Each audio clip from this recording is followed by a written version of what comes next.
వార్షికోత్సవం సందర్భంగా Meenakshi test tube baby centre Guntur నందు ఐవీఎఫ్ ట్రీట్మెంట్ పై 40% రాయితీ. కొడుకు యాక్సిడెంట్ లో చనిపోయారండి. అయ్యో, మరి ఇలా జరిగింది కదా, అప్పులు ఉన్నాయి, వాడు బతుకుంటే తీర్చుకుంటాడు అనుకున్నాను. ఇప్పుడు మేము ముసలోనివి, నేనేమి చేయలేనప్పుడు కొద్దిగా సాయం చేయంటే ఆమె అసలు ఆ పాప అంటే ఎప్పుడు తాత అని అంటది. అన్నప్పుడు అలా చూసి మనకి ఎవరు లేరు, తాత లేరు, ఎవరు లేరు, అంత మాట్లాడుతుంటే మాట్లాడదు. ఇంకా తాత అన్న మాట కూడా బూత్ మాట అయిపోయింది అక్కడ. అనుకుంటాను ఒకసారి ఆ పాపను చూస్తే నా కొడుకు గుర్తొస్తాడు అని అనుకుంటాను. లేదండి, మా పాపను అప్పుడప్పుడు తీసుకెళ్తున్నారు, చూస్తున్నారు, బాగానే ఉంటున్నారండి. నేను కూడా వాళ్ళకి ఎంతో 5,000 10,000 పంపిస్తున్నాను. వాళ్ళ ఆశ కేవలం మీరు 5ో 10ో పంపిస్తారు అనేది కాదు కదమ్మా, మీరు దగ్గర ఉంటారు. ఏం చేయమంటారు? అలా అందరం కలిసి ఉండాలి. కాళ్ళు మనవరాలు అందరం దగ్గర కలిసి ఉంటే సరిపోతుంది. నేను మా అమ్మ వాళ్ళ దగ్గర ఉంటున్నానండి. అలా ఎలా అవుతుంది మామయ్య గారు? వాళ్ళకు మీరు మీ కూతురు దగ్గర ఉండండి. నేను కష్టపడి సంపాదించుకుంటున్నాను. నేను అచ్చం మీ అబ్బాయి సంపాదించి పెట్టుకోతే ఏం బతకట్లేదు కదా, నేను కూడా కష్టపడి బతుకుతున్నాను ఇక్కడ. మెయిన్గా మీ ఉద్దేశం మీ మనవరాలను చూడటానికి గురించా, లేదంటే ఇప్పుడు ఉండేటటువంటి ఆర్థిక బాధల్లో ఆ అమ్మాయి ఒక అడుగు ముందుకేసి అప్పు తీర్చమని?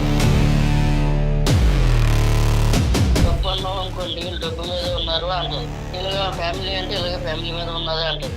ఆ కాలుకి మెడకి కాలుకి వేస్తుంటారు. అప్పుడు ఉందండి. ఇప్పుడు మేము ఎలా తెలుసుకోండి? ఇప్పుడు అది ముసలిదే, నేను ముసలినే. ఇప్పుడు మాకు ఎక్కడన్నా బయట ఏమైనా పని ఇస్తారంటే పని ఇవ్వరు. దయచేసి మీ కొడుకుని పోషించే దాని గురించి, మీ కొడుకు చదువు గురించి మీరు చేసినటువంటి అప్పుకి నేను ఎలా బాధ్యురాలని అనే మాట మాత్రం అనకండి.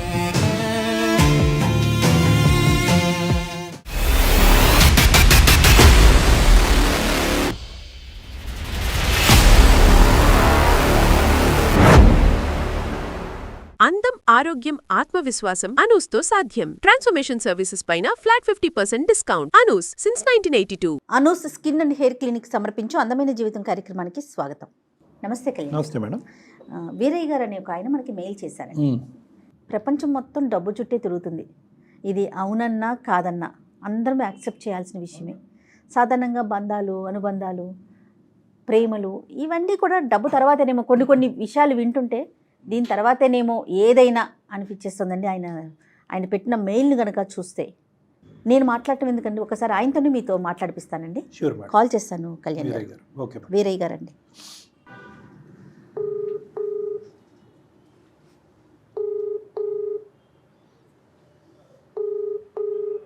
హలో, నమస్తే అండి. వీరయ్య గారా మాట్లాడేది? నేను జయానండి, సుమన్ టీవీ అందమైన జీవితం ప్రోగ్రాం నుంచి కాల్ చేస్తున్నాను. నాతో పాటు డాక్టర్ కళ్యాణ్ చక్రవర్తి గారు ఉన్నారు. ఒక్కసారి మీ సమస్య చెప్తారా? ఎంతండి? 61 సార్. 61. సిటీకి వెళ్ళిపోతే పిల్లలు కూడా బాగా చదివించుకోవచ్చు కదని ఊరు నుంచి పిల్లలు తీసుకుని హైదరాబాద్ వచ్చేసాను సార్. హైదరాబాద్ వచ్చి 15 సంవత్సరాలు అవుతున్నాను. ఒక బాబు, ఒక పాప. వాళ్ళ పెళ్ళిళ్ళు అయినాయా? అయినా సార్. క్రెడిట్ గా చేసుకుంటున్నాను. పిల్లోని కూడా బాగా చదివించాను, మంచిగా చదివాడు. బ్యాంకులో జాబ్ కూడా వచ్చింది. ఏదో చిన్న సెక్యూరిటీ గార్డ్ లాగా చేసుకుంటున్నాను సార్. అక్కడ ఒక చదువుకి మంచిగా ఒక 5 లక్షలు ఖర్చు అయిందండి. బాబుకి 5 లక్షలు ఖర్చు అయింది. బాబుకి. రైట్. పాపకి కూడా మ్యారేజ్ చేశానండి. 5 లక్షలు ఖర్చు అయిందండి. అప్పు చేసా? ఆ ఖర్చు అంతా మా భార్యని అప్పు చేసే పెన్షన్ డబ్బులతో బతుకుతున్నానండి. ఇంకా తర్వాత కొడుకు యాక్సిడెంట్ లో చనిపోయారండి. అయ్యో. చనిపోతే ఏం అర్థం కాలేదు, బుర్ర పని చేయలేదు నాకేం చేయాలా అని. ఇంకా తర్వాత నుంచి మా కాల్లో మా కొడుకాల ఆవిడ, ఆమె కూడా మంచిగా చదువుకుంది, గవర్నమెంట్ ఎంప్లాయీ జాబ్ చేస్తుంది. కొడుకు ఇంటికి వెళ్ళొచ్చు కానీ కూతురు ఇంటికి వెళ్ళాం కదండి, ఒప్పుకోరు కదండి. మరి ఇలా జరిగింది కదా, అప్పులు ఉన్నాయి, వాడు బతుకుంటే తీర్చుకుంటాడు అనుకున్నాను. ఇప్పుడు మేము ముసలోనివి, నేనేమి చేయలేనప్పుడు కొద్దిగా సాయం చేయంటే ఆమె అసలు రెస్పాన్స్ అవ్వలేదండి నాకు. ఇంకా అందుకని ఈ సమస్య ఎలా తీరుతుందని మీ దగ్గరికి మెయిల్ పెట్టాను సార్. ఇప్పుడు మీ కొడుకు చనిపోయిన తర్వాత మీ కోడలు ఎక్కడ ఉంటుందండి? మీ కోడలికి అదే మీ కొడుకు కానీ మీ కోడలికి ఎంతమంది పిల్లలు? ఒక పాప అండి. ఒక పాప. అప్పుడు ఆవిడ మీతోనే ఉంటుందా, విడిగా ఉంటున్నారా? వాళ్ళు ఎప్పుడు విడిగానే ఉంటున్నారు. మంచి పొజిషన్ లో ఉన్నారండి, పర్వాలేదు. మంచిగా బంగారం అన్ని సంపాదించింది, పిల్లకి కూడా ఫ్లాట్లు అయి కొన్నది. కాదు, ఏం జాబ్ చేస్తుంది మీ కోడలికి అంత డబ్బులు ఉండటానికి? టీచర్ చేస్తదండి. ప్రైవేటా గవర్నమెంటా? గవర్నమెంట్ అండి. మీ అబ్బాయి చనిపోకముందు మీకు మీ కోడలికి లేదంటే మీ ఆవిడకి మీ కోడలికి ఏమైనా సమస్యలు ఉన్నాయా? పెళ్లి చేసిన తర్వాత మా మాట ఇన్ని కూడా కదండి ఎక్కువ. ఆ, ఇంకా ఆమెతోటే ఇంకా అంత ఖర్చు పెట్టడం, ఇవన్నీ చేయడం, ఇవన్నీ చేసుకున్నాడు. బతుకున్నప్పుడు కూడా మీ కొడుకు మీకేమీ చూసుకోలే? చూసుకోలే. అల్లుడు ఉన్నాడంటే అది చూడడు. ఎవరండి? అల్లుడు ఉన్నాడంటే చూడడు కదండి. కూతురు అల్లుడు వాళ్ళ దారి వాళ్ళదే. అంతే. ఆ, ఆమెకి ఫస్ట్ నుంచి ఆరోగ్యం బాగోదండి. ఆవిడకి కూడా ఆరోగ్యం బాగాలేదు. ఆరోగ్యం బాగోదు. నేనే ఇంకా ఈ వాచ్మెన్ చేసి ఆ డబ్బులతోటి ఆ మాత్రలు, టాబ్లెట్లు ఇవన్నీ పట్టుకొని వచ్చి నేను ఇంకా అలాగే కూరగాయలు అవి ఇలా చేసుకుంటూ ఉంటున్నాం అండి. కోడల దగ్గర నుంచి మీరు ఏం వస్తున్నారు? బతుకున్నప్పుడు మీ కొడుకే చూడండి, చనిపోయిన వాళ్ళ గురించి మనం తప్పుగా మాట్లాడలేదు. ఇప్పుడు రేపు ఏదైనా జరిగింది అనుకోండి, పలానా అప్పు చేసాడు ఇలా పోయింది, ఆ చెడ్డ పేరు ఉంది కదండి. అందుకనే వాళ్ళ దగ్గర డబ్బులు ఉన్నాయి కదా, అదేదో కొద్దిగా అప్పు తీర్చేస్తే కొద్దిగా హ్యాపీ అనిపిస్తుంది, కొద్దిగా ప్రశాంతంగా ఉండొచ్చు అని. మనవళ్ళు మనవరాలతో ఆడుకునే వయసు ఏదో మా దగ్గరలో అలా ఉంటే మాకు గింజ అయ్యే పని పర్లేదు, ఏదో మేము ఎలా బతుకుతాం, కానీ మా దగ్గరలో ఉంటే కొద్దిగా బాగుంటుంది అని అనుకుంటాను సార్. అంతే సార్. ఓన్లీ అప్పు పాయింట్ ఆఫ్ వ్యూ, ప్రేమ ఆప్యాయతల పాయింట్ ఆఫ్ వ్యూ? కొడుకు కూతురు మనవరాలు కదా సార్. ఇప్పుడు ఎలాగా మా కొడుకు బతుకున్నప్పుడు కలిసి ఉండలేకపోయాం, కనీసం ఇలాగన్నా తర్వాత మా మనవరాలు నా కోళ్ళు మేము అందరం ఒక దగ్గర కలిసి ఉంటే. వేరే గారు ఎంత అప్పు తీరింది, ఇంకెంత అప్పు ఉంది? 5 లక్షలు ఉంది సార్. ఇంకా అలాగే ఉంది, అసలు అలాగే ఉండిపోయింది, వడ్డీ కడుతున్నారు అంతే. నాకు ఒక చెప్పారండి ఇలా చెప్తే, అందుకనే మీకు నేను మెయిల్ చేశాను సార్, లేకపోతే నాకు అది కూడా తెలియదు. అసలు మీతో ఫోన్లో అయినా మాట్లాడుతోందండి మీ కోడలు కానీ మనవరాలు కానీ? ఇంతవరకు ఎప్పుడైనా మాట్లాడారా? లాస్ట్గా ఎప్పుడు మాట్లాడారు? మా కాళ్ళు అండి అరుంధతి టైప్ లో ఉంటదండి. మీరు సెక్యూరిటీ జాబ్ చేస్తూ మీరు ఈమెయిల్ ఎలా పంపించారు? అదేం చదువుకోలేదు సార్, ఉంటారు కదా సార్, చదువుకున్న కుర్రోళ్ళు ఉంటారు కదా సార్, పక్కపక్కలంట. సరే సరే, ఉన్న పరిస్థితి నాన్న ఎలాగని బతిమలుకుంటే ఆ కుర్రోడు చేశాడు సార్. ఒక కుర్రోడు. మీ కోడలు అరుంధతి లాగా అంటే ఏంటి? ఇప్పుడు గొడవ చూస్తుందండి, ఎప్పుడు గొడవే. మేము ఈ వయసులో మేము ఏమాడుతామండి?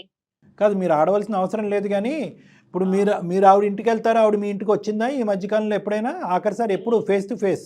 ఇలా అసలు ఇప్పుడు మామని ఎలా చూసుకోవాలండి, సొంత నాన్నలా చూసుకోవాలా మామగారిని అంటే. ఇప్పుడు అలా చూసుకోవాలి, అలా చూసుకోదు. అప్పుడప్పుడు ఎప్పుడైనా మాట్లాడుతుందా పాప అయినా కనీసం?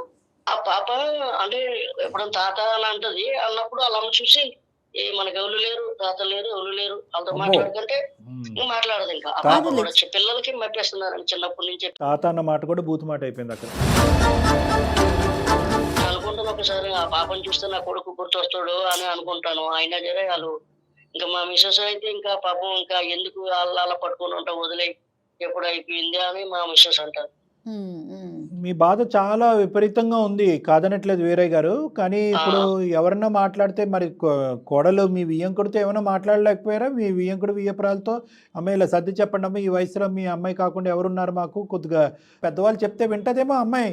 పెద్ద మనుషులు కూడా చెప్పాం, విన్నదండి. వాళ్ళు చాలా కుటుంబ సభ్యులు ఇంకా ఆమె ఇంకంతే, అదే ప్రపంచం. ఇంకా వాళ్ళకి ఇంకా ఏదో బతుకుంటే మనం తీసుకుందాంలే అని అంటదండి మా మిస్సెస్. మీ మిస్సెస్ వదిలేయమని అంటారు, మీరైతే మాత్రం ఆ ప్రేమ గురించి దాని గురించి కొద్దిగా ఆర్థిక సాయం గురించి పోరాడుతూనే ఉన్నారు మీరు.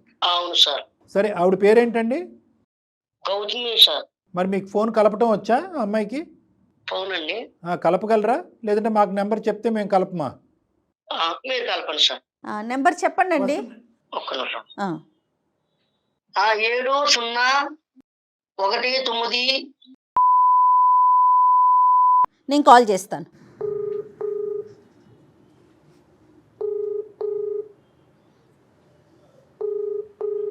హలో, నమస్తే అండి, గౌతమి గారా? అవునండి, మీరెవరండి? నా పేరు జయ అండి. నేను సుమన్ టీవీ అందమైన జీవితం అనే ప్రోగ్రామ్ నుంచి మాట్లాడుతున్నాను. నాతో పాటు డాక్టర్ కళ్యాణ్ చక్రవర్తి గారు ఉన్నారండి. చెప్పండి మేడం. అమ్మ, ఏం లేదు, చిన్న ఇష్యూ, చిన్నదో పెద్దదో మీ లెక్క ప్రకారం మనకు తెలియదు, కానీ ఒక ఇష్యూ మా వరకు అయితే వచ్చింది. అందమైన జీవితం అనేటటువంటి ఒక వేదిక మీద ఏంటంటే నేను జయ మేడం కుటుంబరీత్యా ఏర్పడేటటువంటి చిన్న పెద్ద సమస్యలని మా వీలైనంత వరకు సామరస్య దిశగా పరిష్కరించే పని చేస్తూ ఉంటామండి. రిజాల్వ్ చేయడానికి ట్రై చేస్తాము. నేను కూడా. ఇప్పుడు అటువంటి సమస్య ఏదైనా మీ ఇంట్లో ఉందని మీకు అనిపిస్తుందమ్మా? ప్రాబ్లం లేదు సార్, మా గురించి మీకు ఎవరు చెప్పారు సార్? చెప్పారులేండి, ఒక 2 నిమిషాల్లో నేను చెప్తాను. మరి మీ అత్తగారు మామగారమ్మా, మరి వాళ్ళ పరిస్థితి అమ్మా? హైదరాబాద్ లో ఉన్నారండి. అదే మీ మామగారి పేరు వీరయ్య గారు కదమ్మా? అవునండి. భర్త చనిపోయాడు, పిల్లల్ని మీరు సాక్కుంటున్నారు, దగ్గరుండి పెంచుతున్నారు. మీది కూడా చాలా చిన్న వయసు అయి ఉంటుంది బహుశా నేను అనుకోవటం. అవునండి. వీరయ్య గారు వచ్చి వాళ్ళ సమస్యలు వాళ్ళ సమస్య అండి, నా సమస్య కూడా ఎవరు వినేటటువంటి వాళ్ళు ఉండాలి కదా, నాకెవరు దిక్కుమొక్కు లేనటువంటి పరిస్థితిలో ఉన్న నా భార్య ఆరోగ్యం బాగాలేదు, కొడుకున్నప్పుడు ఎంతవరకు చూసుకున్నాడు అనేది నేను చెప్పలేను, కానీ కొడుకు చనిపోయిన తర్వాత మాకు ఆధారం అవుతుంది అనుకున్నటువంటి ఒక కోడల్ని మేము పెద్ద దిక్కుగా అనుకున్నాము. ఆ అమ్మాయి ఒక కూతురు లెక్కన ముందుకు వచ్చి మాకు సహాయపడుతుందని అనుకున్నాము. సరే, ఆర్థికపరమైనటువంటి అంశాలు ఒక ఎత్తు అయితే కనుక ఉన్నటువంటి ఏకైక మనవరాలు చూస్తూ మేము మా ఆఖరి రోజులు గడపాలి అని అనుకుంటున్నాం. ఎందుకంటే నా భార్యకి కూడా ఆరోగ్యం బాగాలేదు. అటువంటి ప్రేమ ఆప్యాయతల నుంచి మా కోడలు మమ్మల్ని దూరం చేస్తుందండి, మాకు దూరంగా ఉంటుంది. మనవరాలు చూపు కూడా, లేదంటే మనవరాలు నోటు వెంట తాత అనే మాట కూడా వినాలి అని ఆవిడ ఇష్టపడట్లేదు అని చెప్పి అతను మాకు ఒక ఈమెయిల్ పంపించారమ్మా. వాస్తవానికి అతను ఇప్పుడు బ్యాక్గ్రౌండ్లో లైన్లోనే ఉన్నారు, మేము కాన్ఫరెన్స్ కాల్ కలపడం జరిగింది. సో ఆ విషయం మీద ఒక సెటిల్మెంట్ తీసుకొచ్చి ఒక సానుకూలమైనటువంటి ఒక పరిష్కార మార్గం ఆ పెద్దవాళ్ళకి ఒక బాధ లేనటువంటి పరిస్థితికి తీసుకొచ్చే ప్రయత్నంలో నేను జయ మేడం ఇన్వాల్వ్ అయ్యి. దీని గురించి మీ అభిప్రాయం ఏంటమ్మా? లేదండి, మా పాపను అప్పుడప్పుడు తీసుకెళ్తున్నారు, చూస్తున్నారు, బాగానే ఉంటున్నారండి. నేను కూడా వాళ్ళకి ఎంతో 5,000 10,000 పంపిస్తున్నానండి. అక్కడితో అయ్యిందమ్మా మీ బాధ్యత? మరి నేను కూడా నా పాపను చాక్కోవాలి కదండి, నాకు మాత్రం ఎవరున్నారండి? వాళ్ళ ఆశ కేవలం మీరు 5దో 10దో పంపిస్తారు అనేది కాదు కదమ్మా, మీరు దగ్గర ఉంటారు. ఏం చేయమంటారు? అదే అందరం కలిసి ఉండాలి, కోళ్ళు మనవరాలు అందరం దగ్గర కలిసి ఉంటే సరిపోద్ది. నేను మా అమ్మ వాళ్ళ దగ్గర ఉంటున్నానండి, అలా ఎలా అవుతుంది మామయ్య గారు? వాళ్ళకు మీరు మీ కూతురు దగ్గర ఉండండి. వాళ్ళు ఒప్పుకుంటాడా మా కూతురు దగ్గర? ఎందుకు ఒప్పుకోరు? వాళ్ళ కోసం అంత ఖర్చు పెట్టి చేశారు కదా, అచ్చం మాకే పెట్టలేదు కదా మీరు. నేను కష్టపడి సంపాదించుకుంటున్నాను, నేను అచ్చం మీ అబ్బాయి సంపాదించి పెట్టిపోతే ఏం బతకట్లేదు కదా, నేను కూడా కష్టపడి బతుకుతున్నాను ఇక్కడ. ఇప్పుడు 5 ఇచ్చేది సరిపోదు కదా, ఇప్పుడు హాస్పిటల్ ఖర్చులు అవి అవుతుంటుంటాయి. కలిసి ఉండాలని కోరుకుంటది కదండి. డబ్బులు కాకుండా కలిసి ఉండాలి. ఎన్ని సందర్భాల్లో తీసుకొచ్చారు, ఎన్ని సందర్భాల్లో మామగారిని తీసుకెళ్తుంటామండి, సమయం వచ్చినప్పుడు ఏదో పండగలకి పబ్బాలకి వెళ్తుంటాం, అస్తమాన్ని వెళ్ళలేం కదా. తీసుకొస్తుంది పండగలకి, సంక్రాంతులకి, ఆటలకి ఇట్లకి తీసుకొస్తుంది. తీసుకొచ్చి ఇలా నైట్ తీసుకొచ్చి మళ్ళీ పొద్దున్న తీసుకొని వెళ్ళిపోద్ది. నేను మా అమ్మ వాళ్ళ దగ్గర ఉంటున్నానండి, వాళ్ళు మాతో ఉండడానికి అవ్వదు కదా. లేలే, అలా ఎవరు చెప్తారమ్మా? ఇప్పుడు వాళ్ళు వచ్చి మీ అమ్మ వాళ్ళ ఇంట్లో ఎందుకు ఉంటారు? ఇప్పుడు మీ అమ్మ వాళ్ళ ఇంట్లో ఏదో నా కష్టం మీద నా పాపని బతికించుకుంటూ ఏదో వాళ్ళకి కూడా ఇంత ఇస్తున్నాను, అంతకంటే ఎక్కువ నా వల్ల కాదండి. అక్కడ ఉంటే ఇంకా మరి మేము ఎప్పుడండి, ఇంకొకటికి 60 వచ్చేసి చిన్న వయసులోనే భర్తను పోగొట్టుకునే బాధ ఆ అమ్మాయిలో ఉంది. దానికి తోట ఏంటంటే ఆ అమ్మాయి మీద డిపెండ్ అయినటువంటి ఒక చిన్న పిల్ల. సో ఆ అమ్మాయి జీవితం కూడా ఒక సందిగ్ధ పరిస్థితిలో ఉంది కాబట్టి ఆ అమ్మాయి ఒక ఓదార్పు గురించి అనుకోండి, లేదంటే తన మనసుకి ఎక్కడైతే నచ్చి బాగుంటుంది అనేటువంటి పరిస్థితి ఉంటుందో అక్కడ ఉంటుంది. దాన్ని మనం ఖండించేటటువంటి పరిస్థితి లేదు. ఎందుకంటే ఒక ఆడపిల్లకి భర్త ఇటువంటి అనివార్య కారణాల వల్ల భర్త చనిపోతే కనుక ఆ అమ్మాయికి సానుకూలంగా హ్యాపీగా స్పందించి ఒక ప్రేమ ఆప్యాయత ఇచ్చేటటువంటి వాతావరణం వాళ్ళు పుట్టిల్లు. సో అక్కడ ఉండటంలో మనం తప్పు పట్టడానికి లేదు. కానీ ఇక్కడ మీరేంటంటే మనవరాల్ని చూసేటటువంటి ఫ్రీక్వెన్సీ గురించి మాట్లాడుతున్నారు. గౌతమి నేను చూపెట్టకపోవటం కాదండి, చూపెడుతున్నానండి, అవకాశం వచ్చినప్పుడల్లా చూపెడుతున్నాను. మెయిన్గా మీ ఉద్దేశం మీ మనవరాలను చూడటానికి గురించా, లేదంటే ఇప్పుడు ఉండేటటువంటి ఆర్థిక బాధల్లో ఆ అమ్మాయి ఒక అడుగు ముందుకేసి అప్పు తీర్చమనా? డబ్బు అన్నాం అనుకోండి, డబ్బు మీద ఉన్నారు అంటది. ఇలాగ ఫ్యామిలీ అంటే ఇలాగ ఫ్యామిలీ మీద ఉన్నదే అంటది. ఆ కాలుకి మెడకి కాలుకి వేస్తుంటది. కళ్ళ ముందు కనబడుతుంటే నా కొడుకుని చూసుకున్నట్టు ఉంటది కదండి. ఇప్పుడు నా మనవరాలు చూసినా నా కొడుకు గుర్తొస్తుంటాడు. అప్పుడు ఉందండి, ఇప్పుడు మేము ఎలా తీరుస్తామండి? ఇప్పుడు అది ముసలిదే, నేను ముసలినే. ఇప్పుడు మాకు ఎక్కడన్నా బయట ఏమైనా పని ఇస్తారంటే పని ఇవ్వరు. నా కొడుకు జాబ్ చేసిన తర్వాత ఆమెకి జాబ్ వచ్చింది, నా కొడుకే కదండి చేశాడు. నా టాలెంట్ లేకుండా వాళ్ళ అబ్బాయి దగ్గర ఇప్పలేదు కదా సార్, నేను కూడా కష్టపడి చదువుకుంటానే కదా సార్ జాబ్ వచ్చింది. Point to be noted. ఓకేనమ్మా, అది అసలు అసందర్భం లేండి. ఎవరు ఇప్పిస్తే ఏంటి, కానీ మీకు టాలెంట్ లేకుండా ఎలా వస్తుంది? ఇది బ్యాలెన్స్డ్గా డీల్ చేసినటువంటి ఒక కేసు. అతని యొక్క కోరిక కూడా విపరీతమైన కోరిక కాదు, మీ యొక్క ఆలోచన కూడా తప్పుడు ఆలోచన కాదు. అతన్ని డిస్క్రైబ్ చేసినట్టుగా ఇందాక ఒక పద్ధతిలో అతను మిమ్మల్ని డిస్క్రైబ్ చేశాడు, కానీ మాకు అంత కఠినంగా మీరు కూడా అనిపించట్లేదు. ఎంతో కొంత మానవత్వంతోనే ఒక ఆలోచనతో మాట్లాడే వ్యక్తిగానే అనిపిస్తున్నారు. దయచేసి ఒక 2 నిమిషాలు ఓపికగా వినండి అమ్మా. అతను కోరుకుంటున్నట్టుగా మీరు అన్నీ సర్దుకుని ఇక్కడ రావాల్సినటువంటి అవసరం లేదు. మీకు యాజ్ ఆఫ్ నౌ ఇంకా మీ గాయం పచ్చిగానే ఉంది కాబట్టి మీ మానసిక స్థైర్యం బలము ఏర్పడేంత వరకు మీ పుట్టింట్లో మీరు ఉండొచ్చు, ఎంతకాలం అంటే అంతకాలం. అట్ ద సేమ్ టైం వీళ్ళ యొక్క పరిస్థితిని కూడా అర్థం చేసుకోండి. అర్థం చేసుకోవటం అంటే కనుక సంక్రాంతికో పండగకో పబ్బానికో ఒకసారి ఇలా చుట్టం చూపుని వచ్చేసి ఉదయం వచ్చేసి సాయంత్రం బిడ్డను ఎత్తుకుని మళ్ళీ వెనక్కి వెళ్ళిపోవటం కాదు. వీళ్ళు బాగోగులు తెలుసుకునేటటువంటి ప్రయత్నం చేయండి, వీళ్ళ ఆరోగ్య సమస్యలు తెలుసుకునేటటువంటి ప్రయత్నం చేయండి. ఆర్థిక పరంగా ఏమైనా హెల్ప్ చేయాలి అనుకుంటే కనుక మీ తోచినంత కాకుండానే ప్రధానంగా అప్పు తీర్చేటటువంటి బాధ్యతను కూడా మీ నెత్తిన వేసుకుంటే కనుక, ఇలా అంటున్నానని మీరు ఏమనుకోకండి అమ్మా, మీరు ఒక మంచి ఉద్యోగం చేస్తున్నారు అని చెప్పి మీ మామగారు ఇందాక అన్నారు. ఎంత కాదు అనుకున్నా కూడా మీకు ఒక డీసెంట్ శాలరీ వస్తుందని నేను అనుకుంటున్నాను. పైపెచ్చు ఏంటంటే మీ అత్తగారు మీ పుట్టింట్లో మీరు ఉంటున్నారు, అక్కడ రెంటల్ ప్రాబ్లం అనేది లేదు, ఇతరత్ర ఖర్చులు అనేవి ఉండవు, ఎంతో కొంత మీ పేరెంట్స్ కూడా మీకు హెల్ప్ చేస్తారు, పిల్లల్ని చూసుకోవటం వరకు మీ బాధ్యత. వీళ్ళు అనేది ఏంటంటే మీరు దయచేసి మీ కొడుకుని పోషించే దాని గురించి, మీ కొడుకు చదువు గురించి మీరు చేసినటువంటి అప్పుకి నేను ఎలా బాధ్యురాలని అనే మాట మాత్రం అనకండి అమ్మా.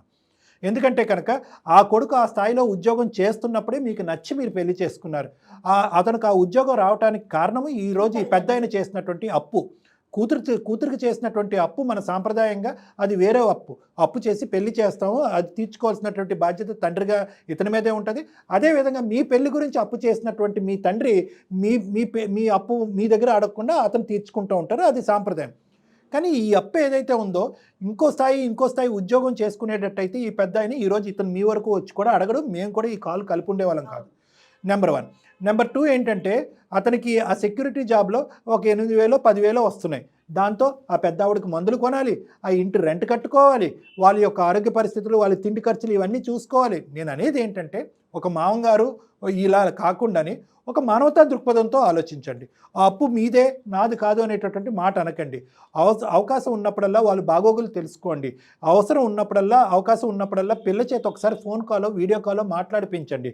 సెలవులు వచ్చినప్పుడు పిల్లని అక్కడ తీసుకెళ్ళి ఒక రాత్రో ఒక 2 రాత్రులు అక్కడ ఉంచండి. వాళ్ళకి కూడా ఒక విధమైనటువంటి స్థైర్యం, ధైర్యం, ఒక ప్రేమ ఆప్యాయతలు బిల్డ్ అవుతాయి, ఒక బాండ్ అనేది క్రియేట్ అవుతుంది. ఆయన మధ్యలో వదిలేసి వెళ్ళిపోయాడు. రేపు నేను మధ్యలో వెళ్ళిపోతే నా పాప పరిస్థితి ఏంటి సార్? నేను కూడా మా పాప గురించి ఆలోచించాలి కదా సార్. పాప గురించి ఆలోచించొద్దు, పాపను పెంచొద్దు, పాపను స్కూల్కి పంపించొద్దు అని అనట్లేదమ్మా. మీకు ఉండేటటువంటి అవకాశాల్లో అది టైం అవనియండి, ఆర్థికపరమైనటువంటి అవకాశం అవనియండి, ఇంకోటి అవకాశం ఎంతో కొంత. ఇప్పుడు ఆ పెద్ద ఆయన ఏమంటున్నాడు, అప్పు అనేటటువంటిది నాకు భారమైంది అంటే వాళ్ళు వడ్డీ ఒకటి కట్టుకుంటున్నారు ఇన్ని సంవత్సరాలు బట్టి, 5 లక్షలు అలాగే ఉండిపోయింది. ఒక పక్క నుంచి అనారోగ్యంతో బాధపడుతున్నటువంటి ఒక భార్యని చూసుకోవటం, ఇంకో పక్క నుంచి ఏంటంటే ఇతను కూడా వయసు మీద పడింది, 61 సంవత్సరాలు ఎంతో వచ్చినాయి, అతని ఆరోగ్యం కూడా అంతంత మాత్రం ఉంది. సెక్యూరిటీ జాబ్ అంటే అంత ఈజీ కాదు, ఉదయం నుంచి సాయంకాలం వరకు అక్కడే నిలబడాలి. సో ఇటువంటి పరిస్థితుల్లో ఏంటంటే మీ బిడ్డను మీరు చూసుకోండి, మేము కాదనట్లేదు. కొద్దిగా ఆర్థికపరమైనటువంటి సహాయం పాయింట్ ఆఫ్ వ్యూ ఏంటంటే ఆ సహాయం to clear of the loan, ఆ లోన్ క్లియర్ చేసేటటువంటి బాధ్యతను మీరు తీసుకుని ఆ తర్వాత మాటలు పెంచేటటువంటి బాధ్యత, బిడ్డను అక్కడ పంపించేటటువంటి బాధ్యత, ప్రేమ ఆప్యాయతలతో అందరూ కలిసి ఉండేటటువంటి బాధ్యతలు కూడా మీరు తీసుకోండి. ఎందుకంటే మీ దగ్గర ఇందాకటి నుంచి అన్నీ వింటున్నాం, కానీ ఎక్కడ కూడా మా అత్తగారు ఇలాంటిదండి, మా మామగారు ఇలాంటి వాళ్ళండి, పెళ్ళైన తర్వాత మమ్మల్ని ఇలా ఇబ్బంది పెట్టారనే మాట ఎక్కడా మీరు అనలే. సో ఆ విధంగా ఎక్కడ కూడా మీ సంసార జీవితానికి, మీ సుఖానికి వాళ్ళు ఎప్పుడు కూడా ఒక అడ్డు రాలే. ఈరోజు వాళ్ళు దిక్కుతోచని పరిస్థితి వల్ల మీ దగ్గరికి దాసోహం అనుకుంటూ మీ దగ్గరికి వచ్చి చేయి చాచి నిలబడ్డారు. అది ఒక మానవతా దృక్పథంతో అర్థం చేసుకోండి. మీరు ఆలోచిస్తాను సార్, నేను కూడా ఆలోచిస్తాను. ఒక పాజిటివ్ కోణంతో ఆలోచించండి అమ్మా. అట్లీస్ట్ మీరు ఏంటంటే ఇది అనవసరం అండి, నేను తాళలేనండి, ఈ ఒత్తిడి నేను చూడలేనండి అనేటువంటి ఉద్దేశంతో టప్మని ఫోన్ పెట్టలేదు, ఆలోచిస్తామని అన్నారు. దాంతవరకు నేను సంతోషం. ప్రధానంగా ఇక్కడ కావాల్సింది ఏంటంటేనమ్మా, ముఖ్యంగా ఇక్కడ కావాల్సింది ఏంటంటే కమ్యూనికేషన్ అమ్మా, కమ్యూనికేషన్. మీరు మనవరాలతో సంతోషం అమ్మా, అంతవరకు సంతోషం, చాలా హ్యాపీ. ఓకే వీరయ్య గారు, మీ కోడల మాట విన్నారు కదా, గౌతమి గారి మాట. అప్పు తీర్చే బాధ్యత అంది, ప్రేమ ఆప్యాయతలు అనేటటువంటిది పంచిచ్చే బాధ్యత మీది. ఒకప్పుడు కోడలు ఏదైనా బిజీగా ఉండి ఫోన్ మాట్లాడలేకపోయినా మీరే ప్రత్యేకంగా పనిగట్టుకుని ఫోన్ చేయాలి. ఏమ్మా మనవరాలని అప్పుడప్పుడు సెలవులకు కానీ అంటే ఉదయం వచ్చి సాయంకాలం వెళ్ళిపోకుండా రాత్రులు వదిలి ఇక్కడ నానమ్మని తాతయ్యని కొద్దిగా దగ్గర చేసుకునేటటువంటి ప్రయత్నానికి మీరు తోడ్పడతారా? రైట్, హ్యాపీగా ముందుకు వచ్చారు. మరి మీరు హ్యాపీయేనా? అలా ఉంటే హ్యాపీ అండి. మా దగ్గర ఉండి అన్ని కొద్ది ఖర్చులు అవన్నీ కొద్దిగా అప్పులు అవన్నీ కొద్దిగా తీర్చేలా ఉంటే అప్పు వరకు తీరుస్తారు. అమ్మాయికి ఉన్నాయి బర్డెన్స్, అమ్మాయికి ఉన్నాయి అప్పులు ఖర్చులు అని చెప్పి మీరు లెక్క పెంచకండి, అది కరెక్ట్ కాదు. నెంబర్ 1, ఆ అమ్మాయి వచ్చి మీ దగ్గర ఉండటం ఏంటి, అది ఎప్పుడు మనం అనలే. మీ కోడలు ఎక్కడైతే ఉండాలో అక్కడ ఉండాలి, అక్కడి నుంచే మీ అవసరాలన్నీ ఆవిడ చూసుకుంటూ ఉంటారు. పాపని మీ దగ్గరికి పంపిస్తూ పాపకి మీకు మీ అందరికీ ఒక బాండ్ క్రియేట్ అయ్యేటువంటి విధంగా అమ్మాయి ఒక ప్రయత్నం చేస్తానంటుంది. అక్కడి వరకు సంతోషించండి మీరు. అయినా వీరయ్య గారు ఈ రోజుల్లో కోడలే చూసుకోవాలి, కొడుకే చూసుకోవాలి ఏంటండి? కూతురు కూడా మీరు చక్కగా చదివించారో, పెళ్లి చేశారో, మంచి పొజిషన్లో ఉందనుకోండి, తను కూడా కాస్త బాధ్యత తీసుకోమనండి. ఈ రోజుల్లో ఆడపిల్లలేంటి, మగ పిల్లలేంటి, తల్లిదండ్రులు కదా ముఖ్యంగా. ఆ అమ్మాయిని కూడా మీ పాపతో కూడా మాట్లాడండి ఒకసారి, తన వంతుగా తను ఏం చేయగలదు. ఏమండి అట్లీస్ట్ మీ బాధ్యత చూసుకోవటమైనా ఉండాలి కదా డాక్టర్ గారు. మీకు మీ పాపకి ఏమి డిఫరెన్స్ ఆఫ్ ఒపీనియన్, భేదాభిప్రాయాలు ఏం లేవు కదా. అందరూ బాగానే ఆ, ఉన్నారు. మరి పెళ్లి వాళ్ళు చేసుకుని మంచి వెళ్ళిపోతే పొజిషన్లో ఉన్నారండి. కాదండి, ఆడపిల్ల పెళ్లి చేసుకుని వెళ్ళిపోతే ఇక బాధ్యత లేనట్టేనా? మేడం అడిగిన దాంట్లో కూడా ఎటువంటి తప్పు లేదు. మీ కోడలు ఎంతో మీ కూతురు కూడా అంతే. ఓకే, కొడుకు పోయినటువంటి బాధలో మీరు ఉన్నారు కాబట్టి చెయ్యి అటు చాచినా ఇటు చాచినా ఒకటే, తప్పేమీ లేదు. కష్టాల్లో ఉండి మీరు సాయం కోరుకుంటున్నారు కానీ సుఖాల్లో ఉండి మీరు డబ్బులు ఇవ్వండి బ్యాంకులో వేసుకుంటామని అనట్లేదు. సో అది మీ అమ్మాయి, మీ కన్న కూతురు మీ భాష, మీ బాధ అర్థం చేసుకుంటుందని మేము అనుకున్నాం. మీ అప్పు బాధ్యత నేను తీసుకుంటానంటాం, మనవరాలను అక్కడ పంపిస్తానని అంటాం. ఇవన్నీ ఆ అమ్మాయి ఒప్పుకోవటం గ్రేట్. కాబట్టి జయ మేడం ఒక అడుగు ముందుకేసి, ఏమయ్యా పెద్ద అయినా అటు అడిగినప్పుడు ఇటు ఎందుకు అడగలేవు అని అడిగింది. ఎటువంటి తప్పు లేదు. అర్థమైంది కదా వీరయ్య గారు? ఎంతవరకు అంతవరకు తను కూడా బాధ్యత తీసుకోమనండి. ఏదేమైనా ఒకసారి కలవండి డాక్టర్ గారి దగ్గర, ఒక అపాయింట్మెంట్ తీసుకుంటా, నేను టైం చెప్తాను. మీరు మీ కోడలు కూడా ఏం డాక్టర్ గారు ఇద్దరు రమ్మంటారా? గౌతమి ఒకసారి రామ్మా. వస్తాను సార్. మా భార్య నేను కూడా వస్తామండి. రండి అందరూ వచ్చి ఒకసారి మాట్లాడుదురు కానీ. మాట్లాడు. ఏదేమైనా గౌతమి గారు మీరు పాజిటివ్ గా స్పందించారు, చాలా సంతోషం అండి. చాలా చాలా గ్రేట్ అమ్మా. We are really Thank you, grateful. madam. మేమే మీకు థ్యాంక్స్ చెప్పాలి. Right. థ్యాంక్ యూ అమ్మా. నమస్తే. Thank you. అతను మనకి ఇచ్చినటువంటి స్టార్టింగ్లో ఇచ్చిన డిస్క్రిప్షన్, అమ్మాయి ఒక గయ్యాలి, అరుంధతి ఏదో అనేసారు. కానీ వాళ్ళు ఏంటంటే ఈ దూరాభారం పెరగటంతో ఏంటంటే వాళ్ళుగా ఊహించేసుకోవటం ప్రారంభిస్తారమ్మ ఈ వయసులో. ప్రధానంగా సమస్య ఏంటంటే వయసుతో పాటు ఊహ కూడా పెరుగుతుంది, ఊహించుకునేటటువంటి తత్వం కూడా పెరుగుతుంది. ఆ ఊహ అనేది కూడా నెగిటివ్గా వెళ్ళిపోద్ది. అదిగో కొడుకుని పట్టుకెళ్ళిపోయింది అనేది ఒక ఊహ, కొడుకుని చనిపోయిన తర్వాత మా దగ్గర రావట్లేదు అనే ఒక ఊహ, మనవరాల్ని మా దగ్గరికి పంపించట్లేదు అనేది ఇంకో ఊహ, తాత అన్న బూతులాగా ఉంది అనేటటువంటిది ఇంకో ఊహ. ఈ విధంగా ఒక ఊహల్లోకి వెళ్ళిపోయారు వాళ్ళు. ఏంటంటే ప్రధానంగా ఏంటంటే వీరయ్య గారికి ఉన్నటువంటి పెద్ద భారం ఇంత స్థాయిలో ఆలోచించడానికి ఒక కారణం ఏంటంటే, ఒక 10 సంవత్సరాల క్రితం తీసుకున్న అప్పు ఇప్పటికీ అప్పులాగే ఉంది. ఎలా తీర్చాలో అర్థం కావట్లేదు, ఎవరు ముందుకు అడుగు పెట్టట్లేదు. కానీ మీరు మంచి మాట అన్నారు, కోడలు ముందుకు వస్తే కనుక కూతురు కూడా ఒక 2 అడుగులు చూద్దాం. డాక్టర్ గారు నమస్తే.